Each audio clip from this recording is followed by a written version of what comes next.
हर व्यक्ति का, हर वस्तु का अपना एक स्वभाव होता है। जीव का स्वभाव क्या है?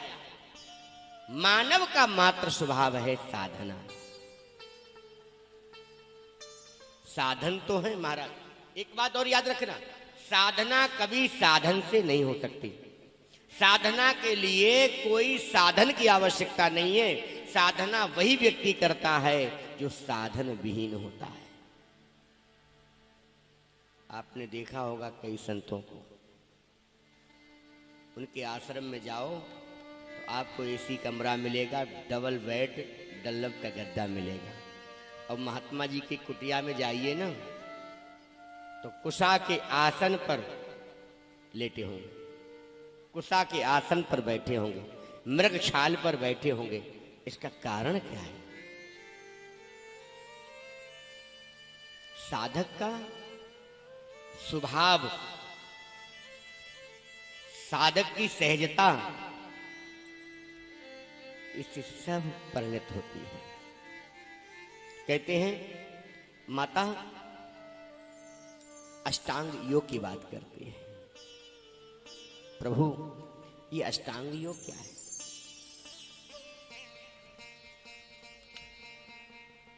हम लोग योग की बात करते हैं।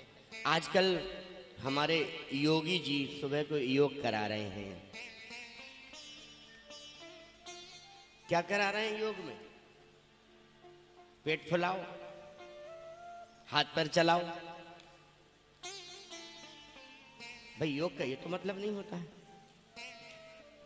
योगाश्चित्त निवृत्ति, योग का लक्षण कि आपके चित्त की वृत्तियों की निवृत्ति हो जाए, उसे योग कहते हैं।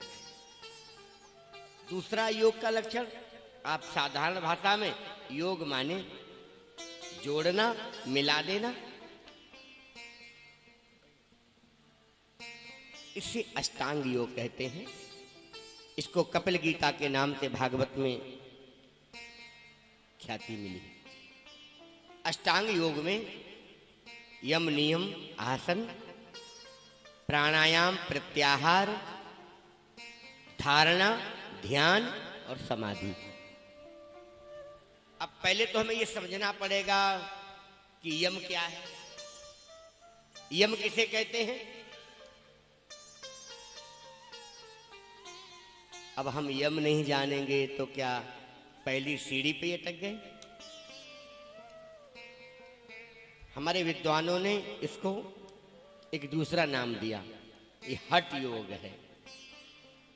और कली काल में इसके अनुयायी कम मिलते हैं।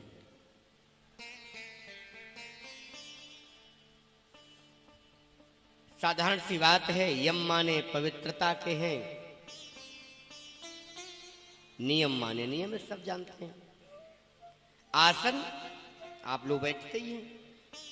कहते हैं जितासनो जितेंद्रिया। जब तक आसन सिद्ध नहीं होगा तब तक भी साधना नहीं हो सकती। हमारे यहाँ कुर्सियां पड़ी हुई हैं। कुर्सियां उनके लिए हैं जिन्हें नीचे बैठने में असुविधा है। और भगवान के सम्मुख कभी भी बैठो, आपत्ति काले मर्यादा नास्ति। नहीं तो सहजता से सुखासन पर बैठना चाहिए। सुखासन पर आसन जब तक सिद्ध नहीं होगा तब तक आपका मन स्थिर नहीं होगा। मन स्थिर करने के लिए आसन सिद्ध करना पड़ेगा। जब तक किसी भी धारणा नहीं होगी, अभी आपसे कहा जाए ध्यान करिए, किसका करें? किसका ध्यान करें? कई लोगों से कहो ध्यान करिए तो आंखें बंद कर लेते हैं। ध्यान करने के लिए धारणा की आवश्यकता है। ध्यान तभी लग सकता है। एक दूसरे का अन्योन्याश्रय है। कहने का अभिप्राय, भक्ति का मर्म क्या है, ये माता प्रश्न करती है।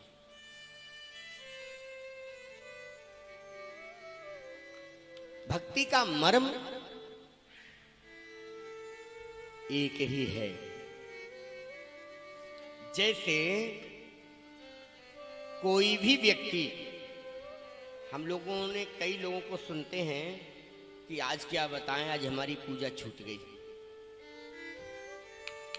सवेरे की चाय छूटी? नहीं छूटी।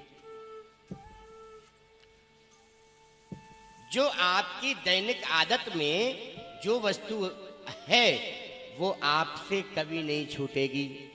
छूटेगा तो क्या, पूजा छूट सकती है। अधर्मी व्यक्ति धर्मी लोगों से ज्यादा निष्ठावान होते हैं।